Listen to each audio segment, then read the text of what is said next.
presentation is Joshua P. Warren. I'll tell you a little bit about Joshua. His background is really a very well-rounded one. As a matter of fact, truth be told, he's probably as versed in the paranormal, spiritual side of all of this high strangeness as much as anything in the UFO part of it. He is a guy that actually can connect all the dots together, which is, interestingly enough, what we try to do here this very week. Now, today Joshua has come to talk to us about a really, I think, neat subject.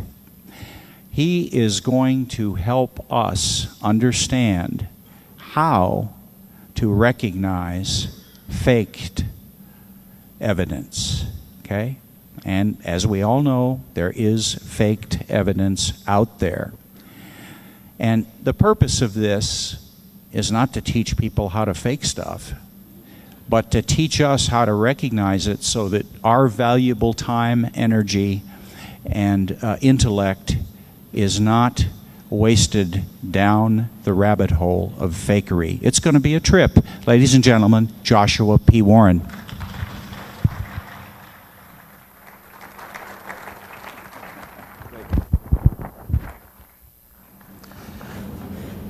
Thank you, Bob. Well, it certainly is a great honor and thrill to be here. This is my first time at the International UFO Congress, and I just came back from the United States Congress in Washington, D.C., so after that experience, everyone I've met here seems quite normal, I must say. Yes.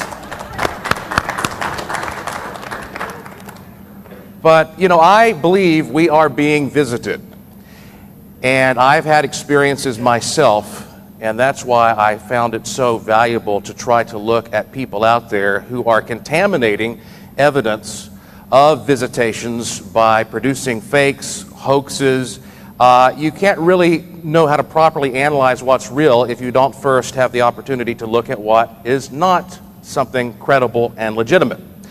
The question of who these visitors are and where they come from is not all that relevant for the time being. I'll explain more later. But the idea is that they are from elsewhere. That's the key. And if we know that time and space are flexible things, as quantum physics tells us, then it's not really important where they're from necessarily. It's relative. It's about where you are in relationship to where they are. We'll get more into that later. But what I want to do is not only tell you some about these methods of faking, but I'm also going to address the concepts behind these craft, these phenomena that actually seem to be credible as well, and dig a little deeper into that. And of course, as Bob said, I had a pretty mind-boggling experience Monday night, just a few miles down the road, right here outside of Laughlin. And so if we have time, then I will also address that toward the end of the program. Let me start by showing you a clip. And this is something that I want you to look at first off, based simply upon the quality, the value of the image alone. Here you see a picture that was circulated on the internet widely in the early summer and late fall of last year. You can see it appears to be a triangular craft. There are lights at each point, and there is some kind of a beam shooting down. There's a close-up. And not only was this picture widely circulated around the internet, picking up a great buzz, but there was also video footage accompanying this, which made it even more impressive to those who saw it online. And in this video footage, hopefully you're able to see that coming up. Well, maybe not. Well, I've got it playing here on the presentation board. I don't know if there's a problem with the projector showing you what I'm seeing here, but let's try this instead and see if this shows up. Okay, this is a lower quality image, but the fact of the matter is there were a number of video clips that made their way around on the internet. And here you can see, because the craft is actually viewed in motion, because there is actually a beam that's scanning around, this got so much attention from people who believed that this was some fantastic evidence of a UFO that had been captured, probably using something like a cell phone. And in time, this supposed UFO, which I guess by all accounts it really is an unidentified flying object, it became especially popular in Europe. In the reports that were circulating on the internet, it was referred to as the Irish Triangle UFO. And the report said it was captured at 10:35 p.m. on August 3rd of 2008 near Dunboyne, Ireland. Now, these reports came from a variety of sources, always sort of difficult to track down the exact origin, but according to most of the discussion boards and forums, this was also popularized to an extent that it may have even inspired this cover of Fate magazine from the fall. As you can see, the triangular craft looks very similar to this mysterious image that was circulating on the net. There was a conference that was apparently held in Ireland and in other parts of Europe. There was a quote in this report saying that this was witnessed in Ireland by many notable figures. There was a pilot and a local politician. Their names were given. These were real people. And when this was shown at one of these conferences in Ireland that was attended by at least a few hundred people, there was one UFO expert, I won't use his name, who said, quote, "There is no footage like this in the world. It is the most amazing thing I've ever seen. Definitive proof, incontrovertible evidence of otherworldly technology." Pretty strong, exciting words. When this was brought to my attention, however, and I started examining the footage, I found it amazing that someone had called this incontrovertible evidence of otherworldly technology, because that incontrovertible evidence was actually in my kitchen. As you can see, I'm holding it to give you an idea of the scale. This is a three-dimensional cardboard structure that has a layer of mylar on it. It also has LEDs at various points in an arrangement, and a small laser pointer. The whole thing was hooked to balloons in a competition that I produce that I'm going to tell you about. I want to make it very clear, I am not a hoaxer. A hoaxer is somebody who lies, who deceives, who falsifies information. A faker is someone who tries to see if what is reported can be reproduced so we can learn from it. You see, I host a radio program called Speaking of Strange, and it is a professional program. It's owned by Clear Channel, the same company that owns Coast to Coast AM.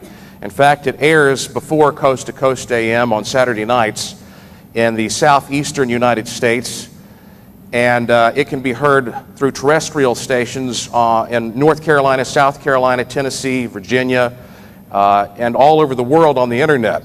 Fortunately, this show, which has been running now for 5 years, is the #1 rated show in its time slot in the entire marketplace. So I make use of the access I have to so many people who can help me in the process of trying to determine how we should produce experiments and tests for our research. In fact, I just want to point out to you that a couple of producers from my show have made the trip here with me, and they would love to speak to anyone this week who might have information that we could incorporate into experiments for the show. In fact, Forrest Connor and Will Beckwith, if you would stand up or wave, those are the two producers from Speaking of Strange with Clear Channel, so you know if you want to go up and grab them at some point. Well, I use the format of the radio show to create the Speaking of Strange UFO experience that has been running for 4 years now. And as I said, this is a contest. The initial idea was, let's see just how creative some people could be, because you would be amazed at how many folks actually go out and fake UFOs and other things like Bigfoot. Maybe you've heard about that.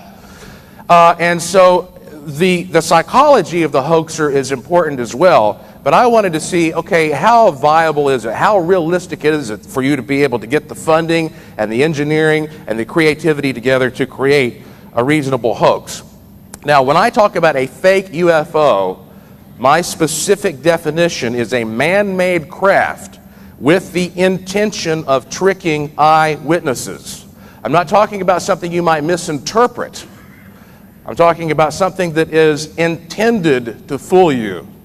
It's done for a sort of diabolical reason in some cases.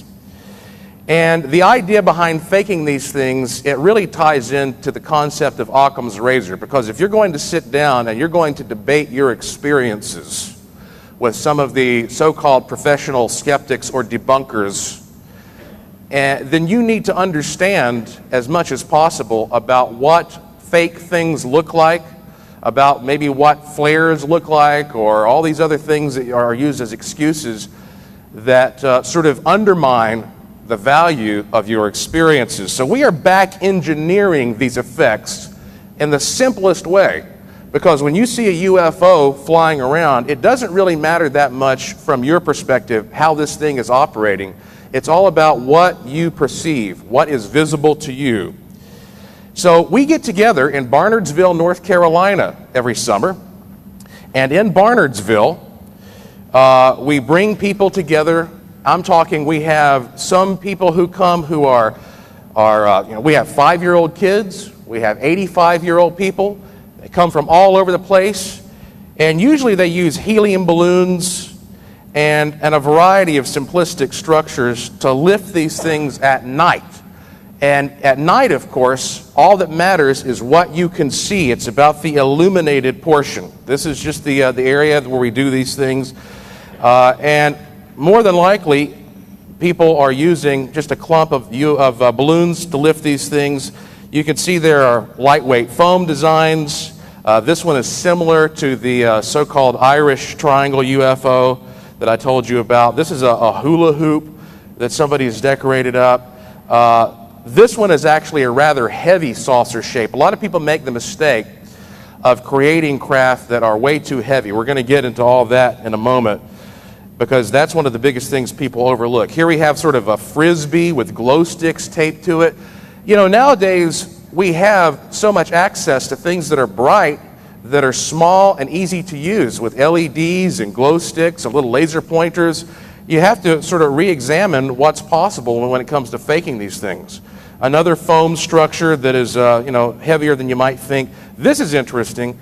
This effect right here was created by this guy who just took a bunch of disposable plastic drinking cups.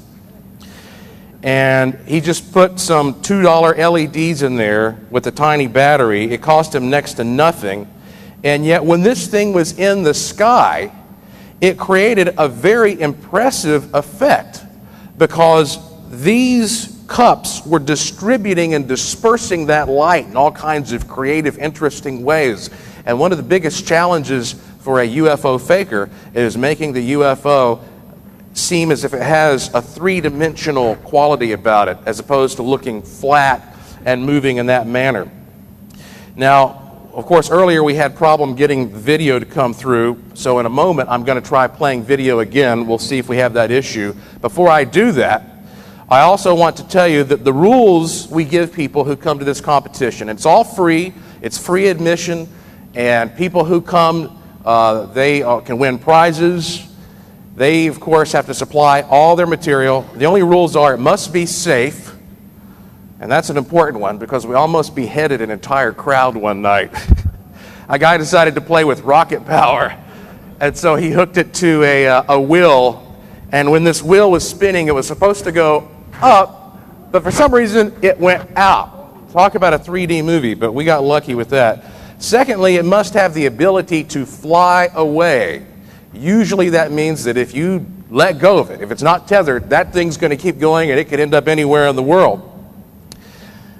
As I also pointed out, most people simply use helium balloons for this purpose. But there have also been great examples I'm going to show you using hot air. Propellers, I've seen propellers used. It's usually not that effective, because for this purpose they can be a little heavy and you need a good motor to spin them. I've seen people use jets like the one that I was just explaining, the Wheel of Death. And then, of course, I actually had one guy who went to Bojangles for his lunch, bought a $5 meal, took the plastic top off of it, decorated it, and I said, okay, it's your turn, sir, and he just threw it into the air. And I said, well, I'm not sure if that exactly qualifies under the rules, but nonetheless, I didn't want to ruin his fun. We took pictures of it. I'm still waiting for the anti-gravity technology to show up. I know if I keep doing this, one day, somebody's going to beam in and really impress me. Okay, here's a video clip, if it's going to come through on the projector. And thus far, it appears it is not. I'm seeing it on my computer here. But if it's not going to come through, then I will move ahead. I know sometimes these signals take a moment in order to kick in. But in this particular case, things are not looking so promising there. But ultimately, all I've done in this video clip is just show you some of these things in motion that I've been showing you stills of. So you're not missing anything too incredible. I will tell you, however, that it is very important to look at the way a camera is being used when you're analyzing what appears to be fake footage, or what could be. Because, you know, I see so much footage of these supposed UFOs, and in the footage, the first thing I look at is how the camera is being used, because 9 times out of 10, if a person is standing out there in the field and some type of anomaly appears, that person will take the camera and zoom right in on that thing and try to keep it as centered as possible. Now, frankly, that's not the best thing to do. You should try to pull back and get some shots to show it to scale as well, but most people don't. So whenever I see shots where the first thing a person does is not just zoom in and center that thing up, I'm suspicious of it. Because sometimes you can tell someone has staged a shot intentionally. They want to make sure from the very beginning that a building is included there so that the saucer looks huge next to it. You know, you have to think about the mindset of the photographer or the videographer first and foremost. But this man right here, this is Jeff Wilson. And Jeff Wilson is the man who produced the so-called Irish Triangle UFO. Now, this is not yet beside him. It's a similar one. But Jeff Wilson was our champion for 3 years in a row. He's from Tennessee, and Jeff, he owns a fireworks store. So he has a good deal of knowledge about how to deal with airborne effects. And you can see here, he brings some enormous balloons, because most people vastly underestimate the amount of lift that's necessary to get a relatively small weight into the air. And once it is in the air, you have to contend, of course, then with weather. And if there is moisture, that moisture is going to collect around the balloons and everything else and weigh them down. So the best bet is to really go overboard with your balloons. And Jeff has had so much success creating these illusions. And of course, at the end of the night, when we launch all of these things, it's sort of like a big fireworks show. People love it. We play some music, and you know, it's almost like a big climax to some celebration. We've even gotten contacted by some major TV networks interested in turning this into a TV program, because it's so interesting to see how these people put this stuff together. But you can see here an example of Jeff using an enormous balloon to lift sort of one of these illuminated hula hoop type looking deals. And so his great achievement, his masterpiece, is this Irish Triangle UFO, because it was produced not ever with the intention of trying to fool anybody. To this day, I don't know who took this footage from the competition and created this elaborate report with all these details around it and put it on the internet. I have no idea. But I was amazed that somebody out there took the time to do it and circulate it and make it sound believable. And I actually had to go on Coast to Coast AM after going on Speaking of Strange to tell everybody, don't be fooled by this thing. This is from our contest that we do every August. He spent a few $100s for this effect. Now that may sound like a lot, but it's not really if you consider, you know, you're talking about making thousands, if not millions of people all over the world believe that something is real when it's false. And so even though he was our champion for 3 years, I think we had to give him a gold star after we realized that his was good enough to achieve that, because as judges, what we do is we look at these craft and we say to ourselves, if this were flying over my house, would I believe this could be an otherworldly craft? That's the criteria by which we judge these things. But here's what really blows my mind. I think you'll agree. I told you that Jeff spent a few $100s. Our new champion, who won last August, he spent $25 for his. And this was built by Jim Robinson, who also is from Tennessee. Those Tennessee boys, they know how to make some fake UFOs. I can't explain it. Must not be a lot to do in the mountains of East Tennessee. But Jim Robinson, he is a hot air balloon specialist.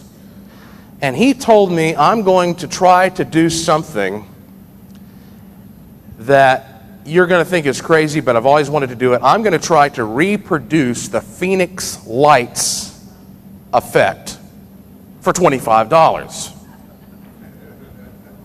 I said, okay, all right. I cannot wait to see it. And when he showed up, he had with him a handful of balloons that he had made himself out of painter's drop cloths and birthday candles. And then he said, now I'm going to show you how the Phoenix Lights effect could be recreated. Now, some of the balloons that he builds are enormous. Here's an example of a very large balloon that he has put into lift. And this is what the actual balloons look like that he is using for his Phoenix Lights effect. Again, you're looking at a drop cloth that has been heat sealed into the size and shape he wants, with the birthday candles underneath. And this is what one of these looks like when it starts to get airborne. So now, he decided he was going to make history on Friday, August 22nd, 2008, in Barnardsville, North Carolina. And he was somehow able to time the release of these balloons using his knowledge of the weather conditions, and without hooking them together in any way whatsoever, was somehow able, using his secret skill, he doesn't tell you all his little secrets, to get these balloons to form an enormous triangular shape, silently gliding over the dark countryside of western North Carolina. And when you would look at this thing, your brain would fill in the empty space between the lights, almost giving you the impression that there was a solid black form there, especially since any stars that may have been visible were suddenly less visible because that your eyes were sort of being overwhelmed by the light from the balloons. It was truly amazing to see this huge structure. Everybody was cheering and clapping. We could not believe it that these balloons that should have just gone off in all kinds of random directions maintained that shape. Now, I am not by any means telling you the Phoenix Lights were the product of a hoax like this, because the Phoenix Lights have all kinds of other characteristics that you don't find here. However, it is certainly valuable for you to know that with $25 and the most basic supplies you can get at Walmart, you can produce some stuff that will get phone calls coming in to the police, and I have to let law enforcement know every year what we're doing. Okay, I'm going to try to play another video clip for you, and we'll see if this is going to work.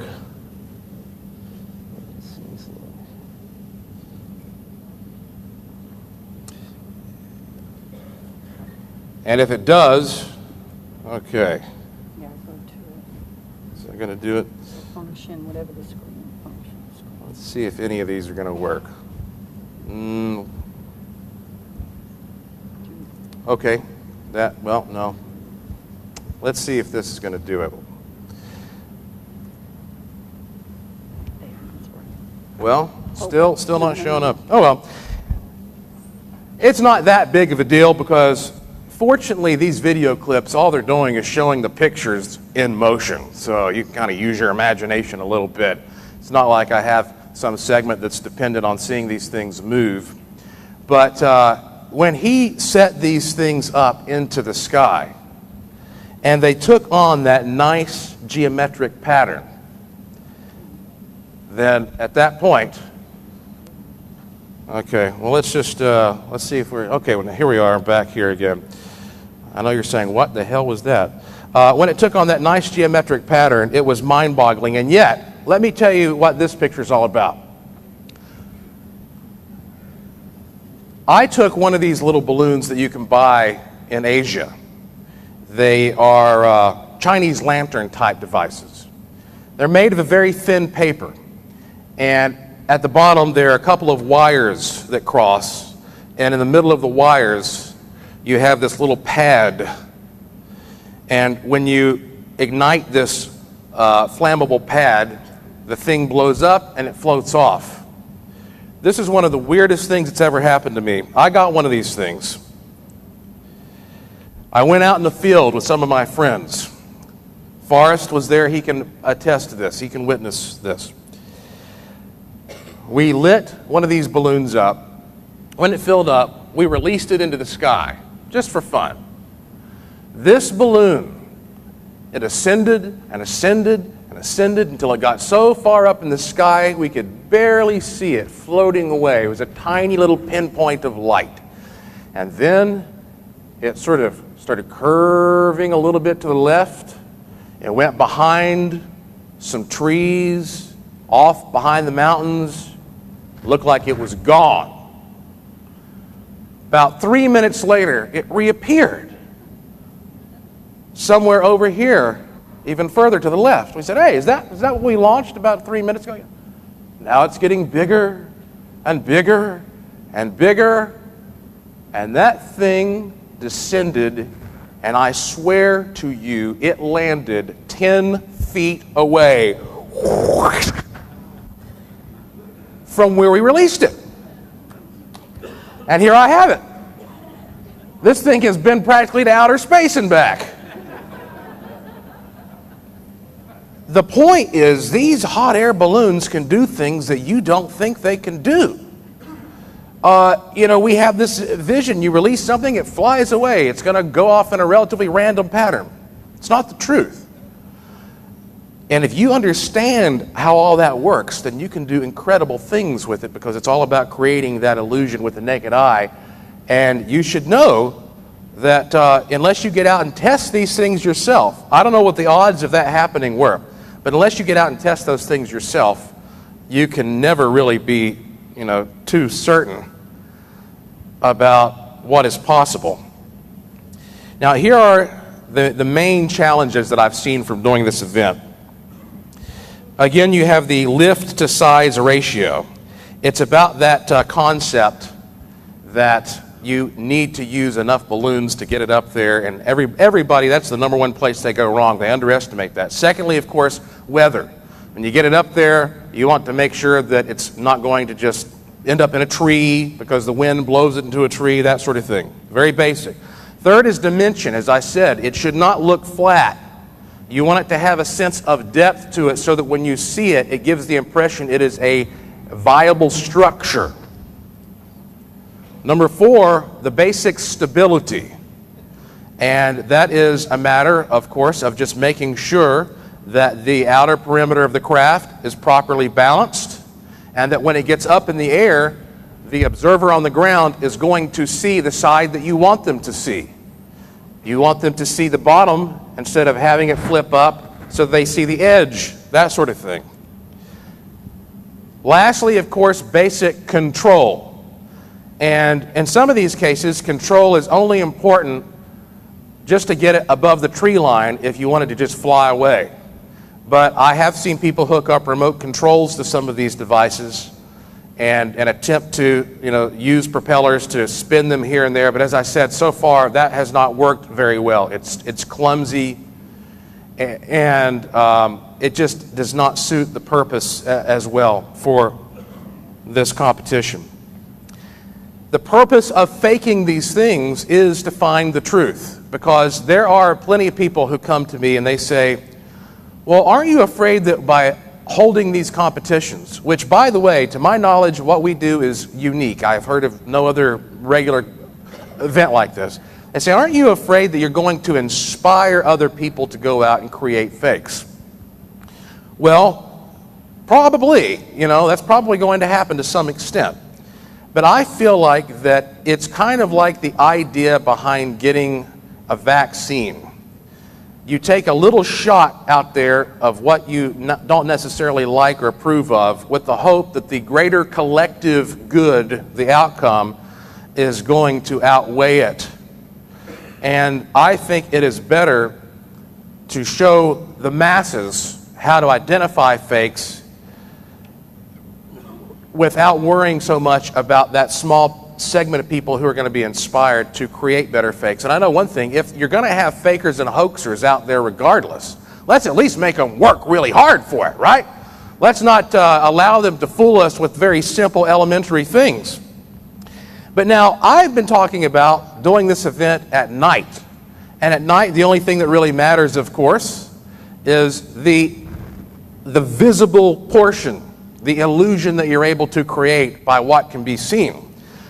But what about during the day? On my show, I interviewed a guy named Prophet Yahweh.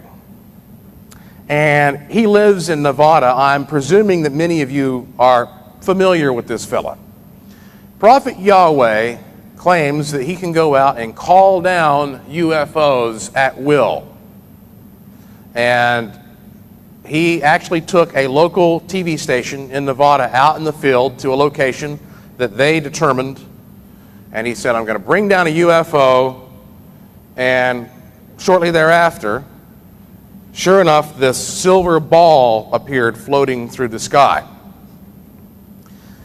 And I saw this, and I looked at this footage with my staff, and I said, I think the most likely explanation here is that this is a large Mylar balloon, and that he has some assistants who are coming with him, and they release this thing, and sometimes they get it just right. Now, I don't know.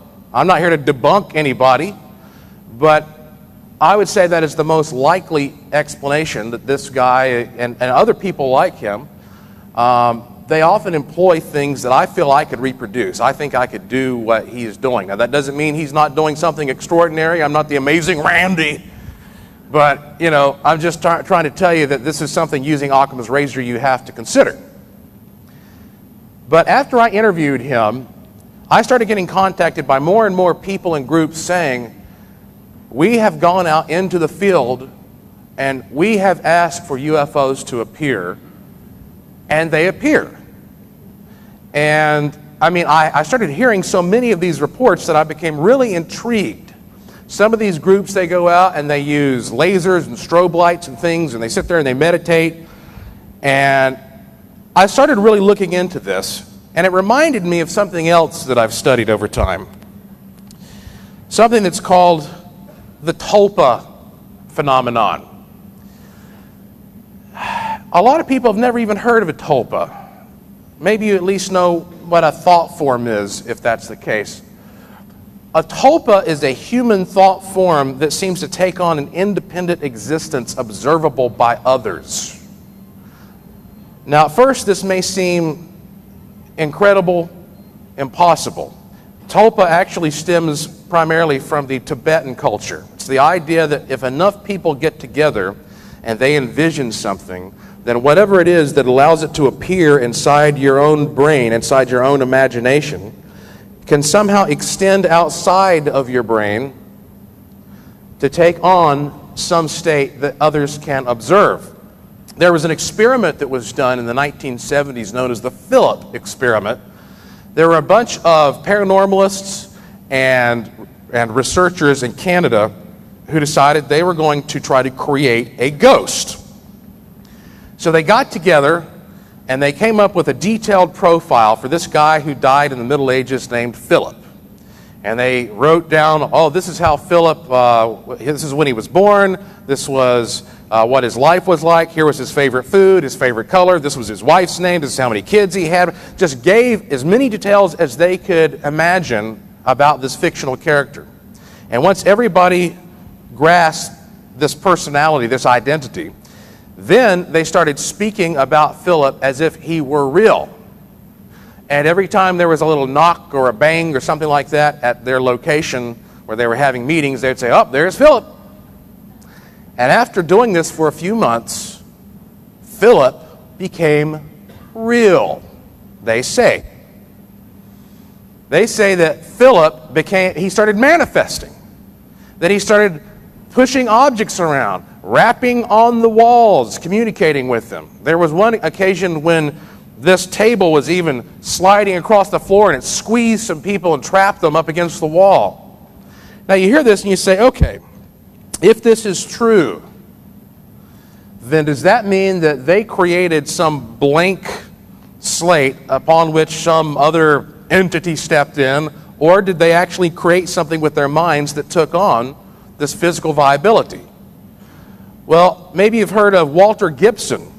Walter Gibson wrote a book, actually he wrote a series of books in the 1920s with the shadow character. The shadow knows, that guy. And Walter Gibson was a prolific author. He lived in Greenwich Village, and in Greenwich Village, he would crank out so many novels in a short period of time. I'm talking about 2 or 3 per month. They said that he was a recluse and he would sit there just obsessively focused on producing his work. And he wrote so many books so prolifically in this house that for years after, people who lived in that house swore that it was haunted by his fictional characters. They would see the shadow zipping around a corner or some villain racing down a hall. Another possible example of this idea that people actually can put their heads together and create something. And when you look at some of these UFOs, like this one out of Mexico, the flying humanoids, you can either say this is an alien in an invisible spaceship like Wonder Woman, and all you can see is the alien, or you could say that this is something that goes beyond what we think of when we think of a traditional UFO. I wouldn't know how to fake this. Because if I were going to, I guess the best thing you could do is, this is during the day, hundreds of people see these flying humanoids. I guess if you had some balloons that were virtually invisible and you hung a dummy or something like that off of it, maybe you'd get close to it. But these things are seen in a very dynamic form. Some of them even look like Superman, just flying with a cape fluttering behind. You see this stuff and you say, is this something that people are creating themselves because we all know what Superman is? Do people look up and see Superman sometimes? It sounds absurd, doesn't it? Well, here is what the real clincher of this is. I was talking to some friends recently about how we could verify if tulpas have more substance, how we could take this beyond the so-called paranormal community. And we started talking about the concept of Santa Claus. And, you know, the funny thing about Santa Claus is that he is a fictional character. Well, I guess. But everybody knows who he is. So we were saying, okay, if this tulpa thing is right, then there ought to be people out there who see Santa Claus, right? So I have a newsletter that goes out to thousands of people. It's a free e-newsletter. And I got on there and I said, ladies and gentlemen, I'm being very serious here. I know this is a strange question, but I want to know if there are any adults out there who have seen Santa Claus. I'm not going to make fun of you. Just curious. I'm investigating tulpas. Within no time, I got, well, almost 100 reports. Dozens and dozens of reports from people who said, I've never talked about this. except to my kids. But yes, I actually have seen Santa Claus. There were people, two guys told me, I have seen the sleigh. Another guy says, I've actually got physical evidence. There are tracks in the snow. Now, we know this is impossible, don't we? Or do we? You know, we're talking about stretching the boundaries of the human imagination into an arena where it seems to take on a life of its own and take on characteristics that cannot be reproduced by mere crude, primitive fakery. Not nuts and bolts techniques. A good friend of mine, very trusted associate, he also works with my radio program. I do a lot of research with him. We call him Mobius. He became really inspired about 10 years ago. Actually, I think it was January of 2009. He went outside his house. He'd never really seen a good UFO.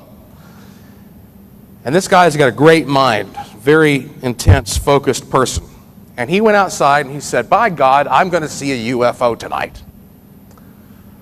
He determined he was going to do it. So he was looking over the mountains.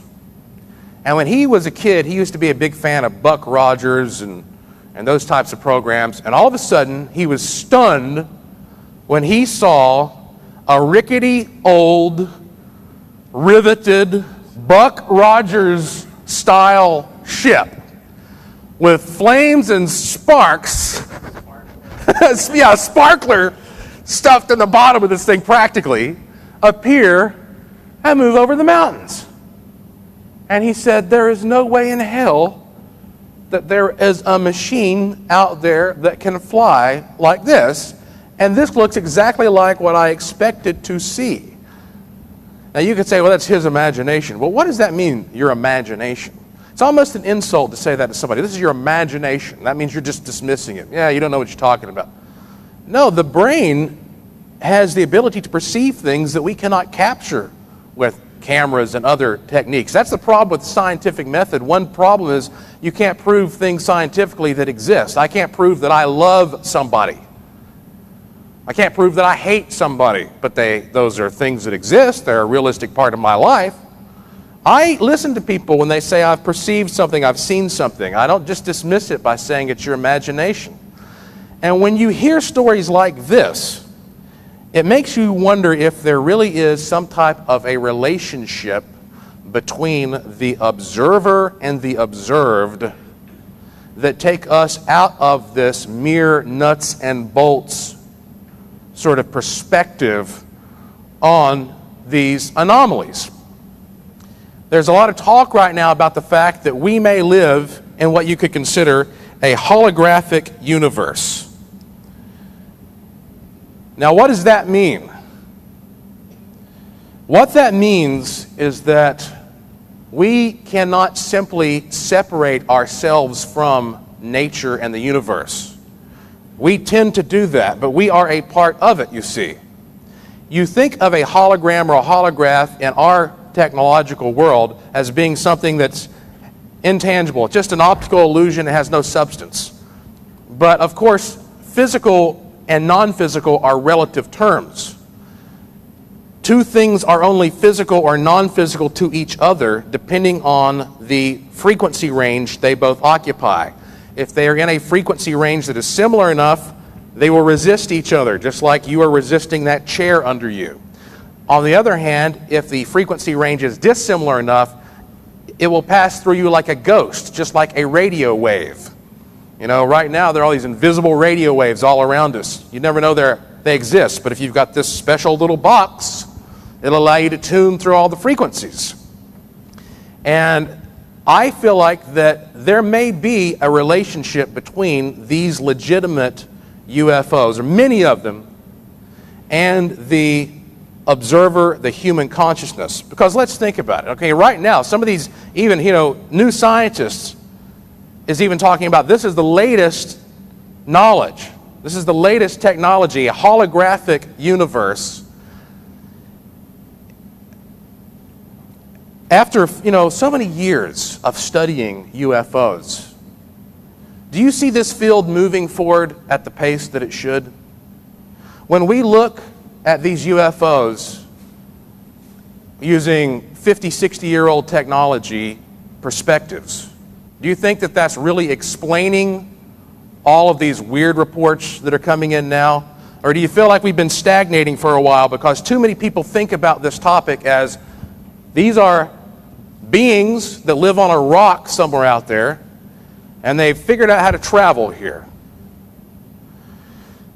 But as I mentioned before, at very least, if you accept that they have learned how to travel here, then they know how to manipulate energy and matter. And therefore, energy and matter become flexible, relevant, and relative topics.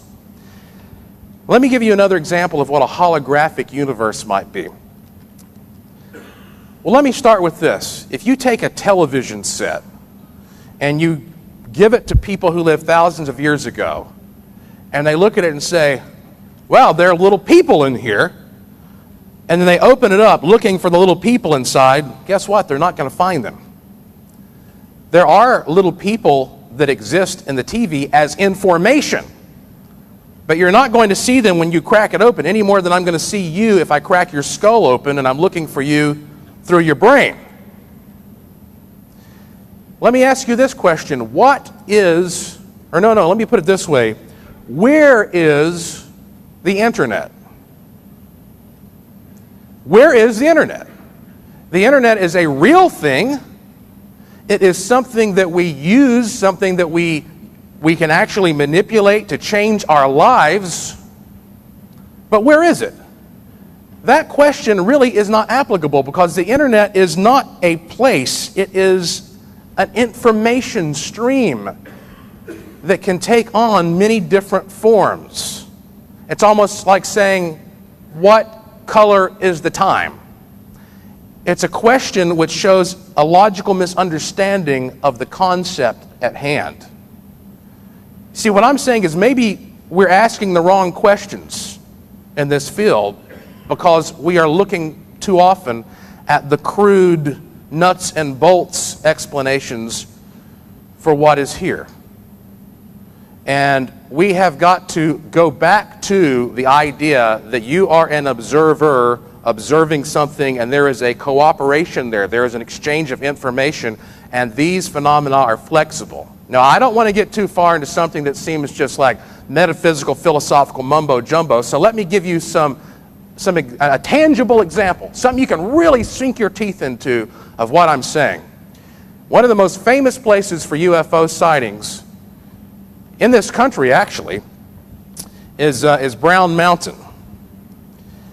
Now, if you consider that computers, as we know them, your laptop is sort of modeled on how your organic brain works, and that these beings might actually have a technology that is based on a larger brain, a cosmic brain, a collective brain, and that's why we're having trouble grasping how they travel here, then we have to say, could plasma be the medium? Because they have to have some kind of tool to interact with us, right? If they are non-physical to us at one point, and then they're physical at another, what are they using to transition between those states that we cannot reproduce with our fakes and with our nuts and bolts explanations?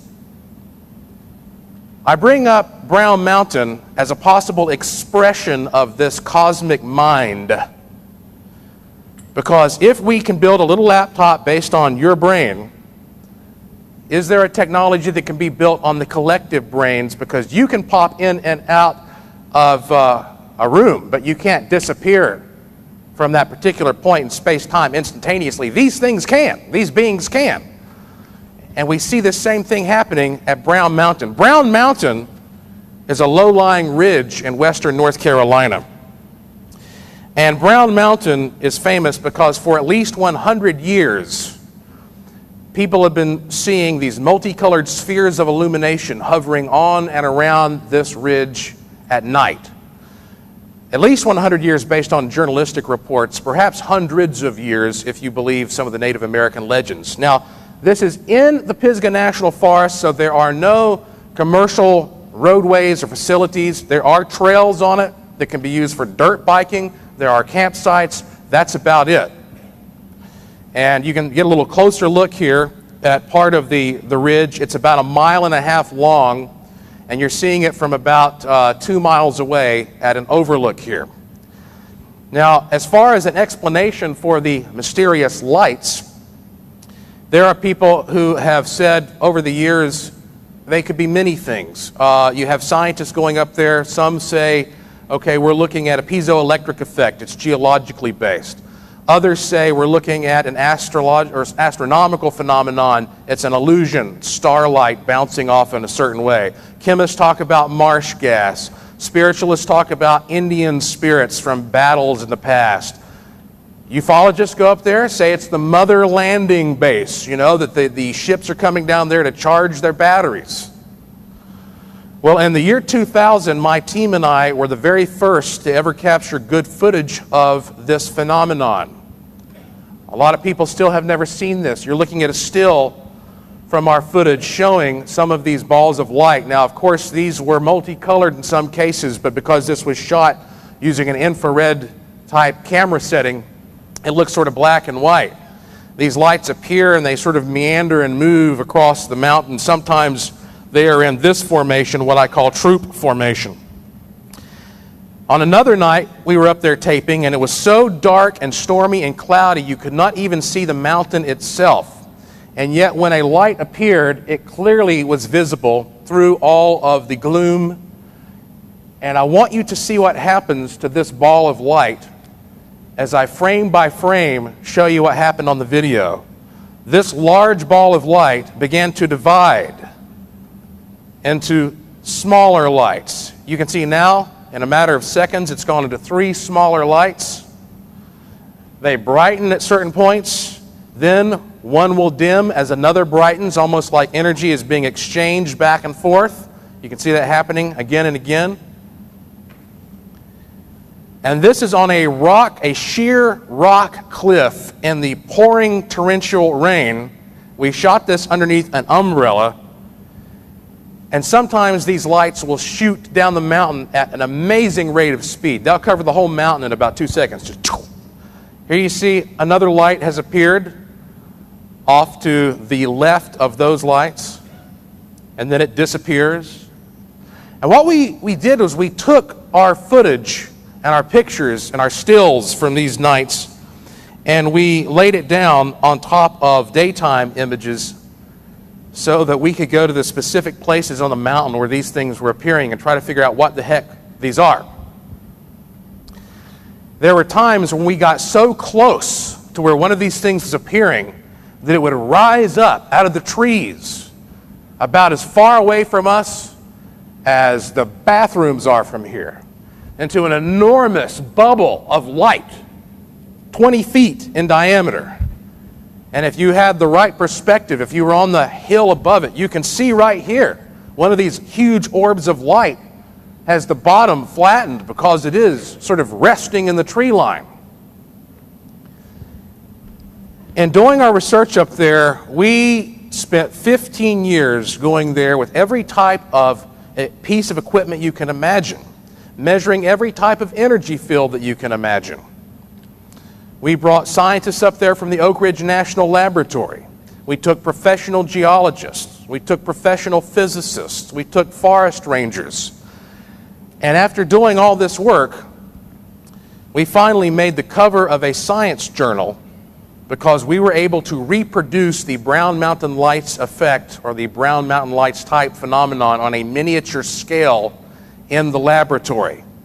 We deduced after our 15 years of research that majority of these lights that are being produced on the mountain are actually a natural phenomenon, a plasma that's produced by special geologic characteristics of the mountain.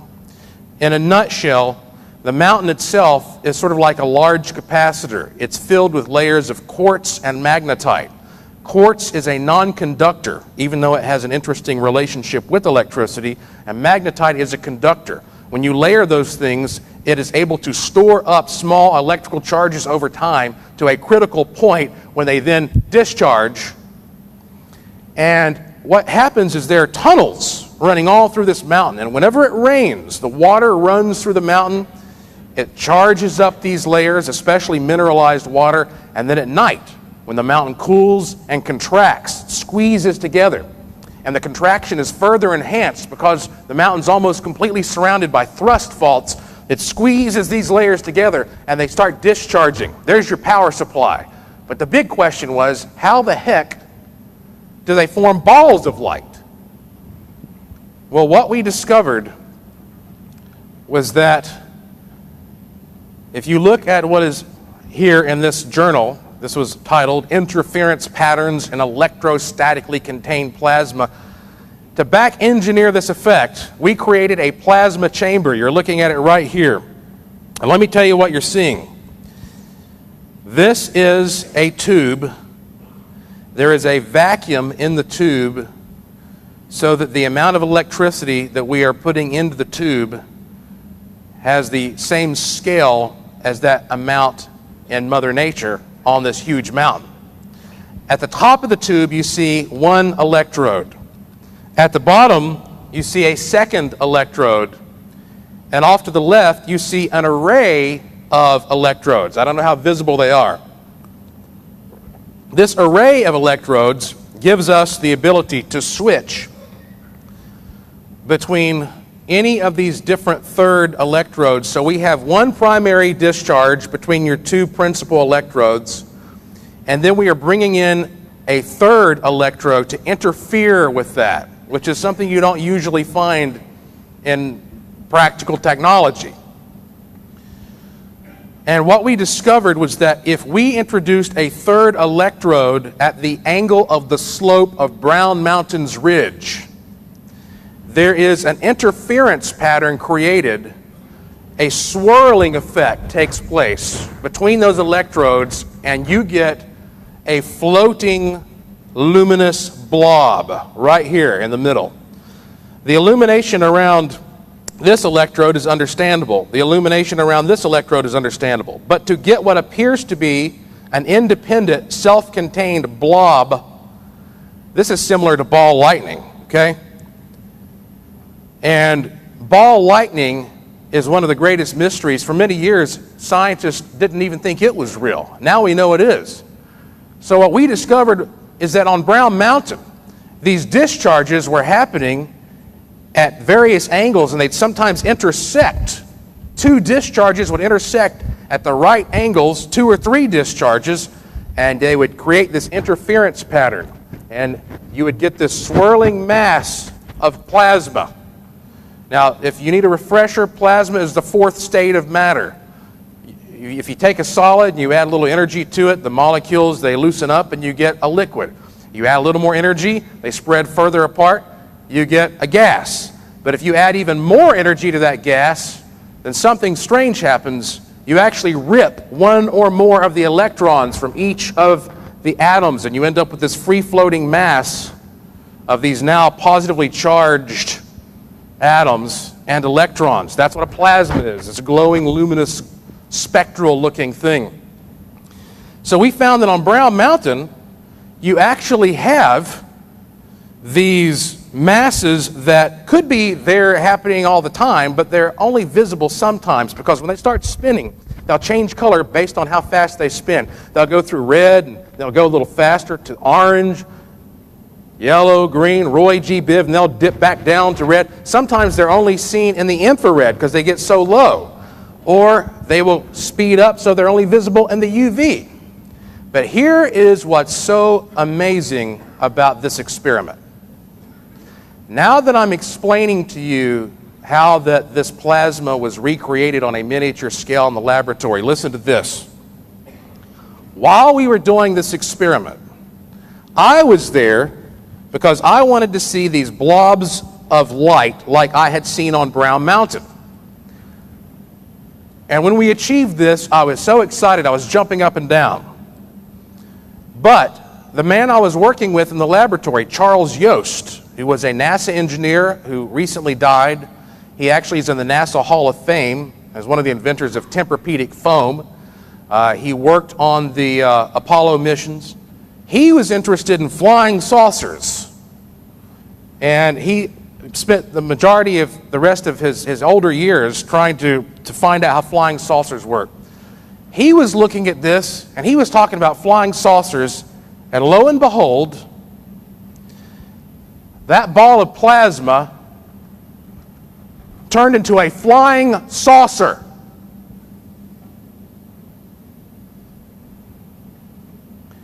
This is one of the most amazing things I've ever witnessed in my life. We created what should be just some mindless, inanimate blob of electricity floating in a tube, and yet it seemed to respond to what each of us wanted it to be. Now do you see how we might be looking at this as a medium for the holographic universe?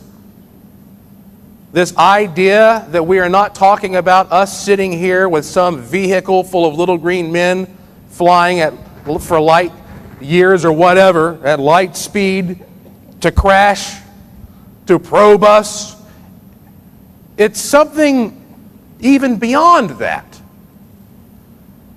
And we are not going to make headway in this field of ufology if we don't start realizing that. It's not just basic nuts and bolts. Now, yes, there are basic, crude nuts and bolts devices out there that are just as simple as these fakes that I showed you. But the real activity has this relationship with the human consciousness, with the human mind. And if you ever remove that consciousness from the picture, then you make a big mistake. So these beings who somehow have an understanding of switching frequency to frequency, they are really relevant because Brown Mountain, where these plasmas are seen, is one of the places where we hear all the time about UFO sightings and abductions. In fact, there was a man named Ralph Lale who spent years at Brown Mountain investigating what he believed were visitors from beyond. And he had a little shop there on the mountain called the Outer Space Rock Shop Museum. And he would use the funds from that to go out and conduct his research. Well, Ralph Lale, he said that he had met these visitors from the planet PWAM. Never heard of that one before, but that's what he said. And that they had abducted him, if you can call it that, because he agreed to go. And they took him off and they told him about the origins of mankind and how we're going to destroy ourselves, you know, the typical stuff. And he told everybody about this, and they said, "Oh, you're crazy. You're crazy." Well, the guy might have been right or wrong or accurate, who knows. But in his little shop, he told people, "I've got a body back here. I've got a mummified body of one of these aliens. And if you pay me $2, I'll let you come back here and see this thing." So I know several people who went there. They've contacted me, and they saw Ralph Lale's alien mummy. There are only 2 photographs of this thing known to exist. Ralph Lale died mysteriously. It's one of those things where some people say he killed himself, but the gun was in the other room kind of deal. And then afterward, somebody or some entity came in and bulldozed his shop to the ground, erasing any trace that was ever there, and no one knows to this day what happened to Ralph Lale's alien mummy. I have no idea if this guy had a mummified alien or not, but I have a picture that I'm going to show you. It's not a very good one, but it's the best we've got. This is what Ralph Lale's alien mummy looked like. And the people I know who saw it, they said that it looked organic. Whatever it was, it actually looked like, it had some biology to it. As you can see, a small, dark, sort of shrunken body with gleaming teeth and a loincloth. So I don't know, but this is another example of how when you go to places like Brown Mountain, where plasmas are being produced so easily by the natural environment, you end up with these really amazing stories that have relevance to the UFO phenomenon. And when we reproduce these plasmas at Brown Mountain in a little bottle and look at it, and it turns into a flying saucer, makes you think maybe we're on to something here. Maybe it's that mind-body-environment connection. But when it comes to the idea that there actually could be aspects of these things, these craft, that are just physical, tangible, nuts and bolts pieces that we can get our hands on, then we have to question, how do we analyze these things? How do we look at this stuff and determine if it really is special? Because I imagine that these beings, they may be non-physical to us one moment, physical the next, non-physical the next. So if we could catch them at that point when they're physical, maybe we'll keep them. Same thing with these craft. These craft must be altering space and time in order for them to disappear in the blink of an eye. And since we know space and time is flexible, it's not very hard to imagine. You know, a clock in your basement runs slower than a clock in your attic because the one in your basement is closer to the Earth's gravitational field. It's not by much at all, but it shows that time doesn't mean a lot. So if we get a hold of these pieces of these craft that might be real, how do we know how to test them? Clarke's third law, any sufficiently advanced technology is indistinguishable from magic. Well, I received a box of supposedly crashed UFO debris a few weeks ago. And this coming month, March, our brand new laboratory is going to be operational. We've been working for years to get this laboratory up and running. And we have all kinds of tests we're going to do with this debris. Because you see, so far, if somebody finds something they think is crashed UFO debris, usually they just send it off and they have somebody sit down and scan it and try to figure out what it's made of. And they can come back with a report that says, I've never seen this before, can't explain this. And everybody goes, isn't that interesting? And then what? We got to start getting creative here. Well, let me tell you what we've been playing around with. There is a gentleman named Chuck Wade who lives in New Mexico. And his father was so close to the famous Roswell crash site that his father got a visit from Mac Brazel, the rancher, inviting him to come over and look at the wreckage. And Chuck's father said, nah, no thanks. Biggest mistake he probably ever made. Chuck was fascinated by this. And so he, years later, started going out and looking for crashed debris. And he said that it's well known among the locals there that there have been a number of crashes. Not just that one famous one that we all talk about where Jesse Marcel was involved. So Chuck found a site around St. Augustine, which is not too far from Roswell, New Mexico, where he collected some pieces of what looked to be out-of-place debris. He did not know what he had, didn't know if this was extraterrestrial perhaps, interdimensional perhaps, or if this was something that was part of a government experiment, like Project Mogul, one of these targets, didn't know. He sent it off to some labs, and Chuck said that the labs told him that this was the purest form of aluminum they'd ever seen, and that they had no precedent for this type of aluminum occurring naturally on Earth or being manufactured on Earth. That's what the lab says. I don't know. I'm looking into that to see if all that's true. But he said he went to present this to the UFO community, and very few people even wanted to look at it. And I said, you're kidding me. I cannot believe that. The UFO community is the most open-minded community in the world, right? And he said, I don't know, for some reason, people don't think there's anything I can do. I tell them the results, and they say, that's interesting. I said, well, why don't you send me some of this stuff? So he sent me a box. I opened it up, and there are 12 samples of this material in there. So I got my team together.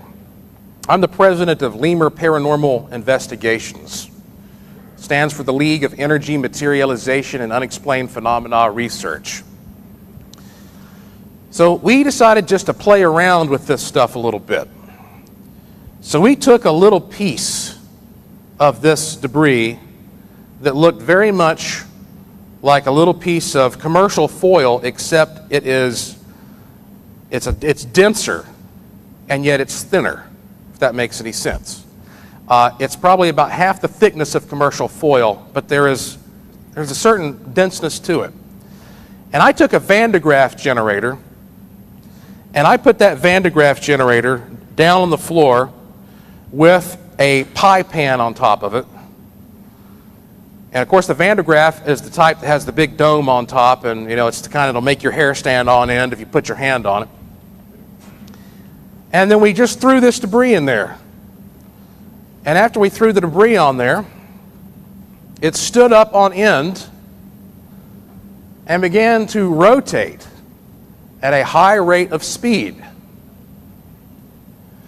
Now, I am very familiar with electrostatics. I've been giving electrostatics demonstrations since I was in middle school. And my colleagues and I were taking all kinds of other pieces of foil as controls. And yes, you can get them to stand up and do interesting things. But the stability of this particular piece was incredible. It would always spin in the same direction. It would stay there for 10 or 15 minutes. You could pluck it out of the field of positive ions, toss it back in. It would go to the exact same spot and continue spinning. Incredibly stable. Almost, at times, it would even levitate, barely even touching the pan. Now, I'm not saying that this is some type of enormous breakthrough for science, but it is kind of cool. So we got another little piece of this stuff that was even thicker, about the size of my fingernail, and we put it on top of the Van de Graaff machine, and when it was in one position, you would get a nice wide spray of blue electrical corona that would come out of the top of this piece of metal. Then you'd flip it over and it'd start sparking and boom, propel itself off of the Van de Graaff. We do it over and over, and every time got the same result. In one position, nice big blue cone of electrostatic discharge. Other position, spark, spark, spark, boom, propels it right off of the machine. Now this is just playing around in my kitchen. We're starting the serious experiments in March. I'm intrigued by this mind. Oh, well, thank you. Thank you. I'm intrigued by this mind-body bioeffect. One of the experiments that we're going to do in March is we're going to take this debris and we're going to place it into circuits. And then we're going to put our hands into those circuits and see if that debris, whatever it is, helps us to control the amount of potential that's flowing through it. Because so many of these, in so many of these cases, you hear people describing control panels of these flying saucers. You know, they don't have a steering wheel and a stick. They have these panels. And the beings place their hands on the panels and they think about where they want to go. And they control it that way.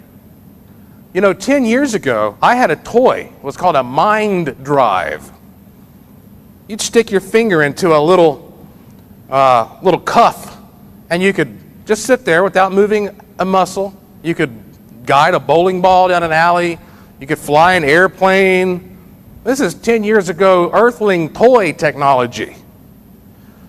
We have to start looking at these machines as being a part of our consciousness and our biology, and also a part of our collective consciousness as well.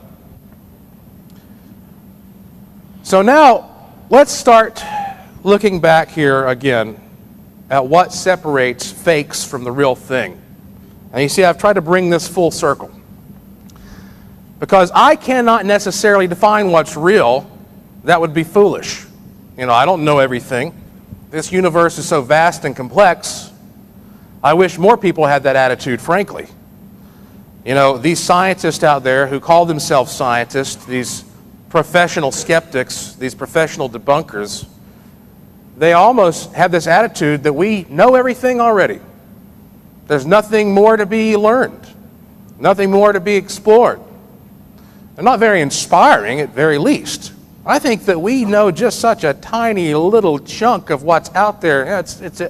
It's insane and irresponsible for some of these arrogant, smug people to get out there and try to dismiss the fact that we can make headway here if we think creatively. Don't sit around waiting for the government to disclose anything. You know, maybe they will disclose, microbial life somewhere one of these days. But the government's job, the job of intelligence is to keep secrets, right? They're not going to tell you. You've got to get out there as civilians and think creatively and resourcefully and do it yourself. So I don't know what's real, but I can tell you what a crude fake is. People send me this stuff to analyze all the time. Always be suspicious if it's seen at night.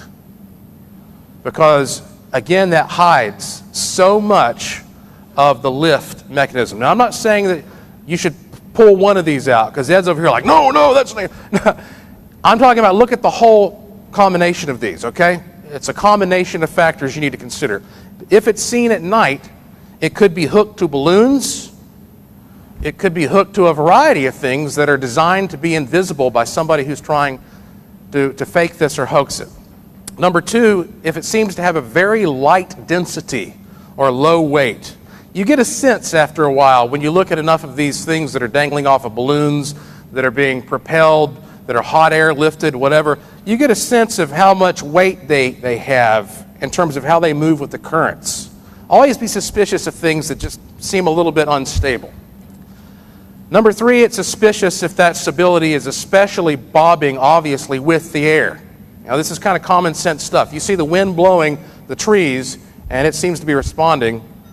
Number four, it makes no noise. Be suspicious of that. Now, I'm not talking about little lights up in the sky. I'm talking about things you get a good look at, like I pointed out in the beginning of the program. If it makes no noise, then that is another sign it could be something like helium or hot air, because things that make noise are usually heavier. And on a low budget, your next door hoaxer, he's not going to be able to go out and afford to create something that uses a propulsion system that makes noise. Number five, it has no effect on the ground. When it flies over your truck is not going to break down. You're not going to have radiation on the ground. You're not going to have any type of sign that there is a field being produced. Which brings to mind something interesting that my friend Jim Mars often says. He talks about the fact that in these reports of a vehicle that stops when a craft comes overhead, usually when the craft flies away, the vehicle just starts working again. The person doesn't have to turn the ignition and start the engine back up. No, it just starts working. What does that mean?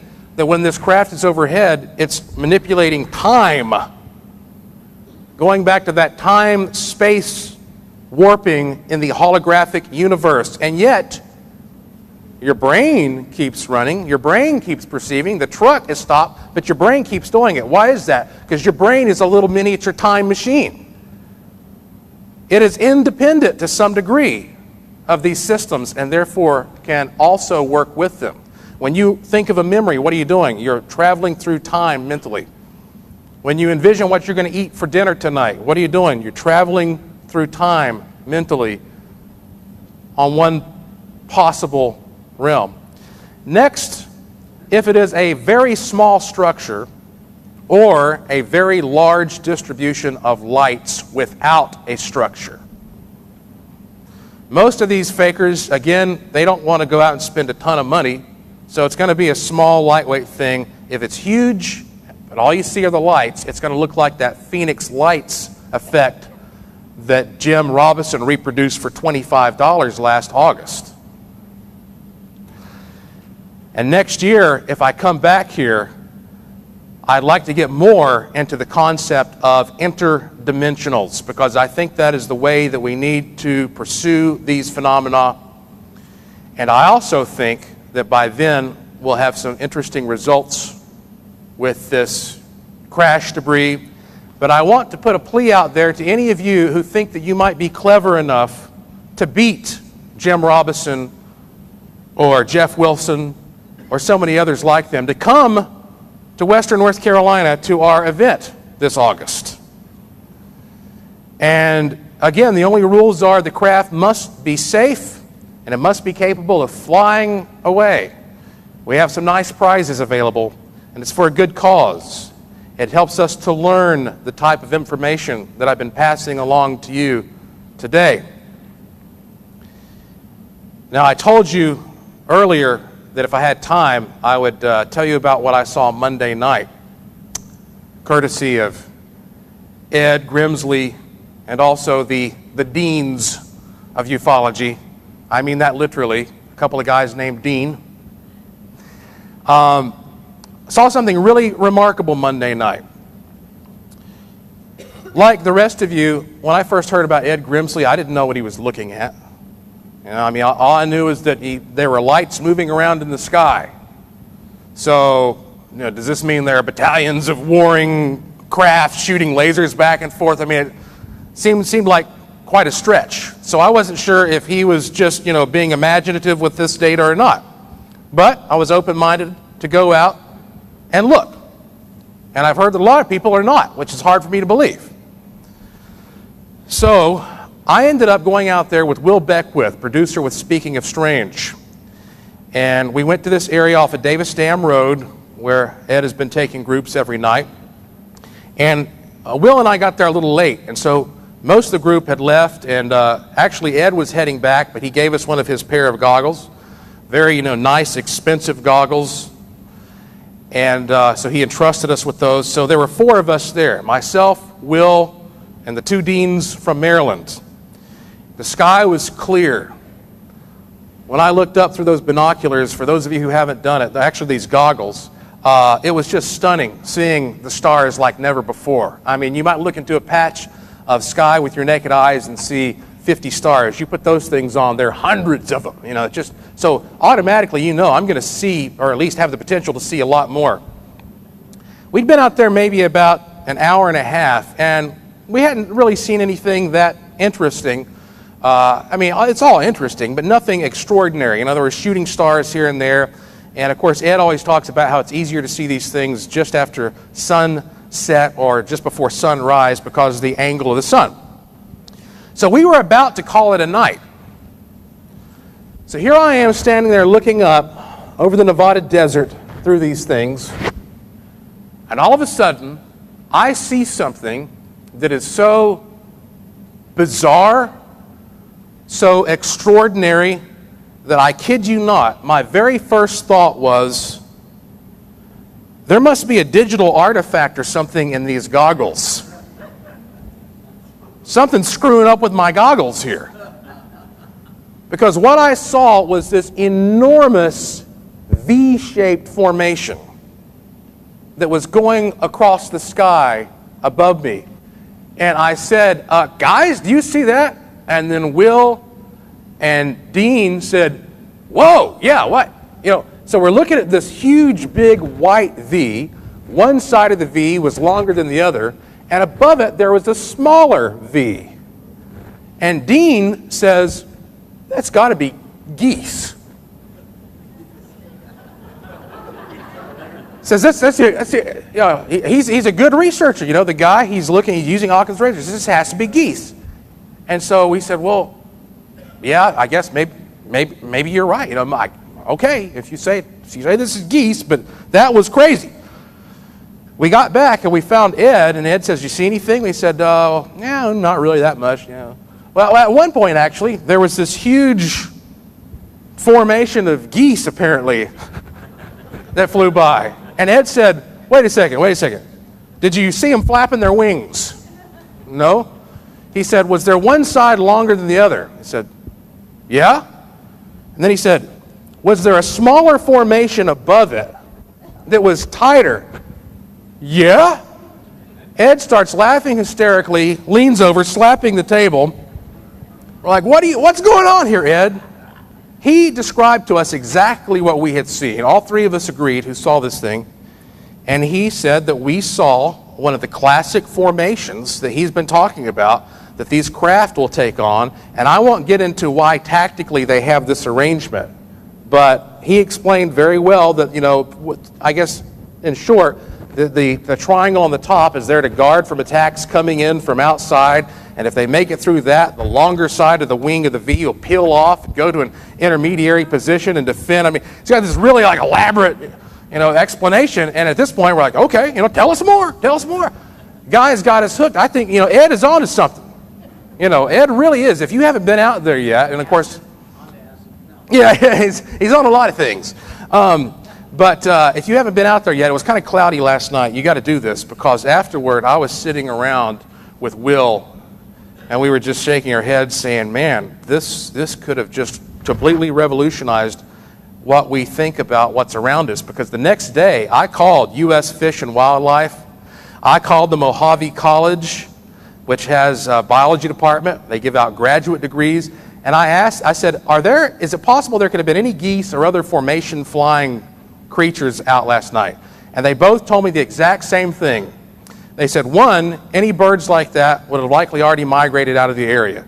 Two, they would have definitely roosted before dark, and certainly long before 9:30 p.m. And third, if they were low enough for you to see them, you would have heard them. And then both the people I talked to sort of chuckled and said, don't forget, you're not far from Nellis Air Force Base. Now look, I got to wrap things up here, but I just want to tell you this in summary as well. Since this was my first time here, I did not set up a booth because I didn't want to be tied down. I wanted to get around and check out everything that was going on. But I brought 4 copies of my latest book with me. If you want one, just be one of the first 4 people to come up to me for $15, and I'll sign it for you and give it to you. To keep updated on what we're doing with our events, and also the testing that's going to be happening with this UFO debris and some other stuff that is going to blow your mind. Speaking of interdimensionals, go to joshuapwarren.com and you'll find links to everything I've been discussing. Once again, I am so impressed with this event because it's more than just UFOs. It's about that whole range of significant activity. What you're doing is wonderful. It's been a great privilege and honor to speak for you. So thank you very much.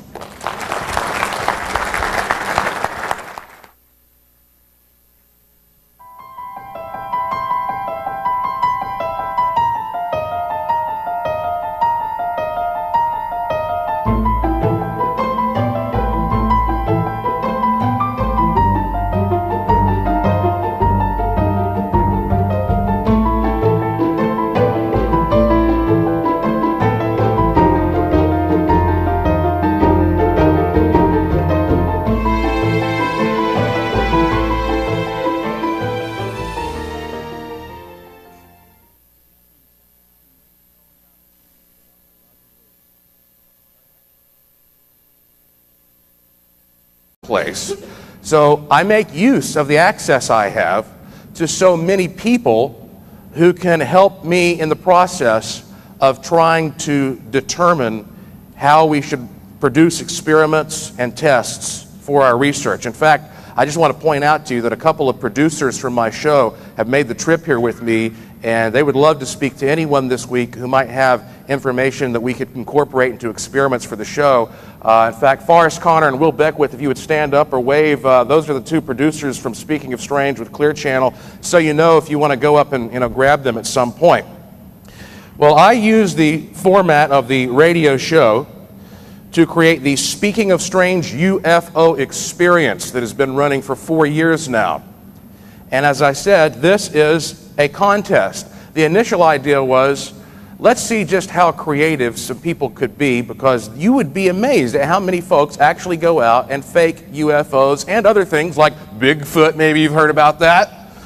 And so the psychology of the hoaxer is important as well. But I wanted to see, okay, how viable is it? How realistic is it for you to be able to get the funding and the engineering and the creativity together to create a reasonable hoax? Now, when I talk about a fake UFO, my specific definition is a man-made craft with the intention of tricking eyewitnesses. I'm not talking about something you might misinterpret. I'm talking about something that is intended to fool you. It's done for a sort of diabolical reason in some cases.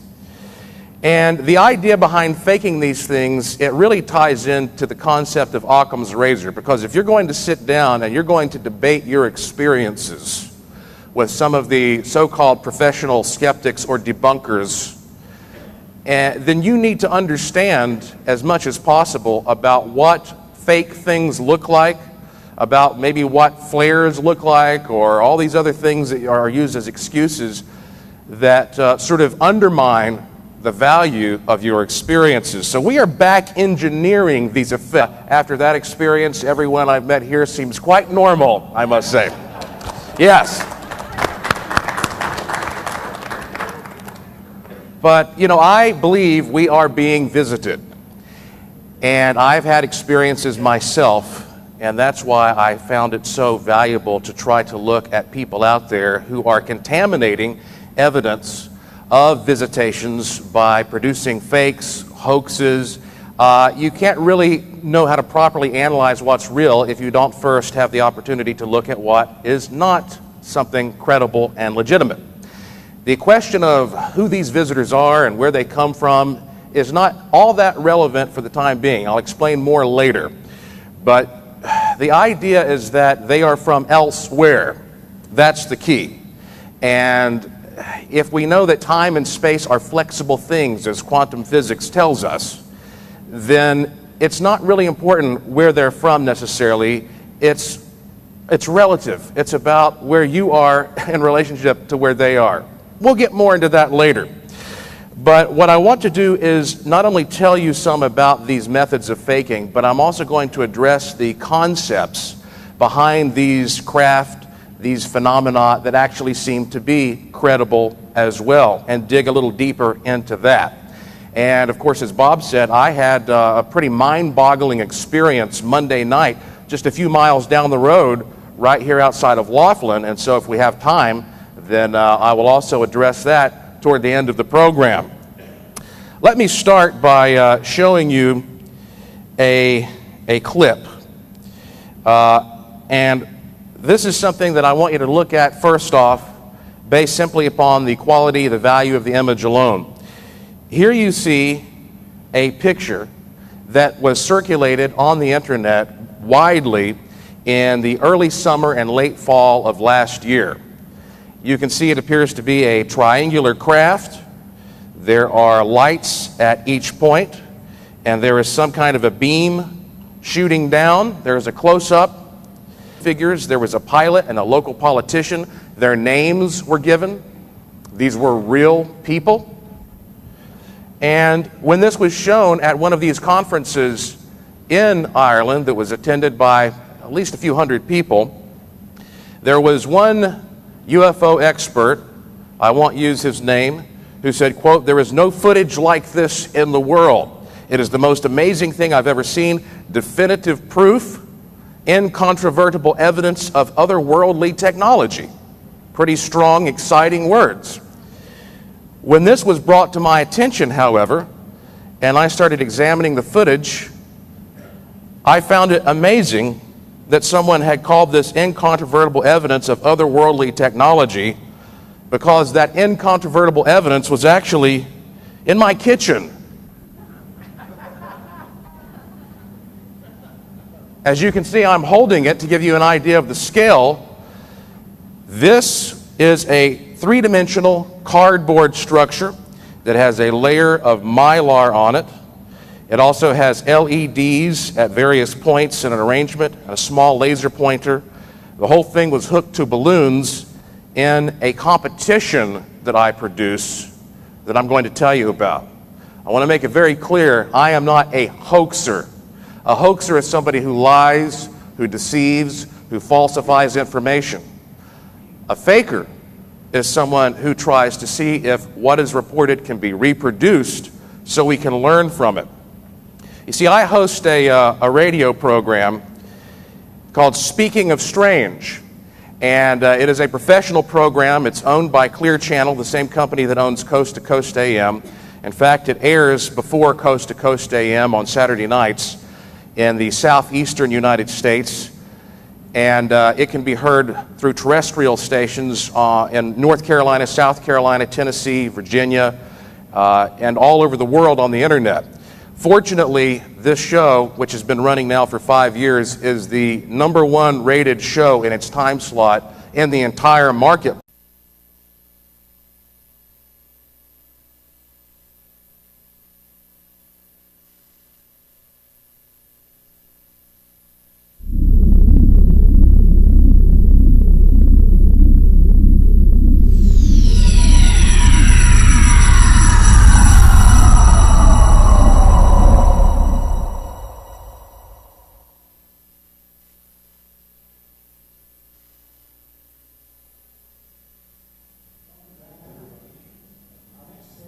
Is Joshua P. Warren. I'll tell you a little bit about Joshua.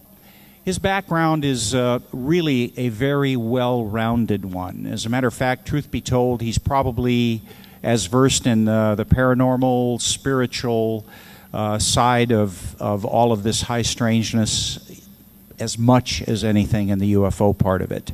He is a guy that actually can connect all the dots together, which is interestingly enough what we try to do here this very week. Now, today Joshua has come to talk to us about a really, I think, neat subject. He is going to help us understand how to recognize faked evidence, okay? And as we all know, there is faked evidence out there.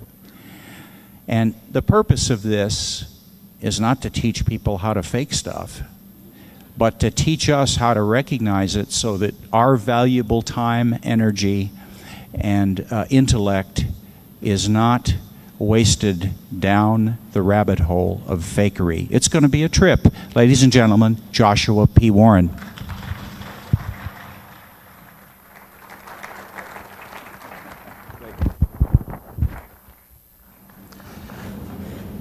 Thank you, Bob. Well, it certainly is a great honor and thrill to be here. This is my first time at the International UFO Congress, and I just came back from the United States Congress in Washington, D.C. And not only was this picture widely circulated around the internet, picking up a great buzz, but there was also video footage accompanying this, which made it even more impressive to those who saw it online. And in this video footage, hopefully you're able to see that coming up. Well, maybe not. Well, I've got it playing here on the presentation board. I don't know if there's a problem with the projector showing you what I'm seeing here, but let's try this instead and see if this shows up. Okay, this is a lower quality image, but the fact of the matter is there were a number of video clips that made their way around on the internet. And here you can see, because the craft is actually viewed in motion, because there is actually a beam that's scanning around, this got so much attention from people who believe that this was some fantastic evidence of a UFO that had been captured, probably using something like a cell phone. And in time, this supposed UFO, which I guess by all accounts it really is an unidentified flying object, it became especially popular in Europe. In the reports that were circulating on the internet, it was referred to as the Irish Triangle UFO. And the report said it was captured at 10:35 p.m. on August 3rd of 2008 near Dunboyne, Ireland.